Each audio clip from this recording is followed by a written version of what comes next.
যেগুলো দেখি এক্সপেন্স অতিরিক্ত হয়ে যাচ্ছে ভাই, বইটইতে আমি ওই রাইটারের সেম বইগুলো পেয়ে যাচ্ছি যেগুলোর কস্ট খুবই কম থাকে। তো এর জন্য হচ্ছে বইটাই আমি প্রিফার করি।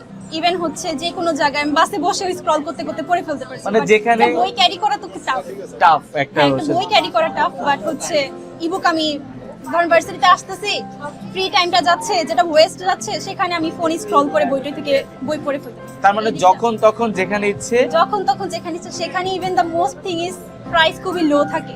আচ্ছা, বই কিনতে গেলে তো অনেক মূল্য, বাট বই টইতে তো প্রাইস মানে খুবই কম বইটিতে থাকে। পড়ার কিছু সুবিধা যদি দর্শকদের শেয়ার করতেন।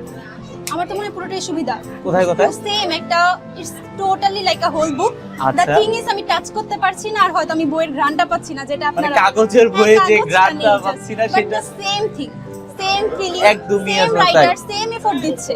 মানে আমি একটা ফন্ট বই- চেঞ্জ করা যাচ্ছে। সব যাচ্ছে, আমি হাইলাইট করতে যাব, আমি হাইলাইট করতে পারছি, আমি যেখানে এসে স্টপ করছি পরবর্তী দিন আমি সেখান থেকে আবার পড়তে পারছি। এটা একটা মানে খুবই সুন্দর একটা অর্গানাইজড একটা জিনিস।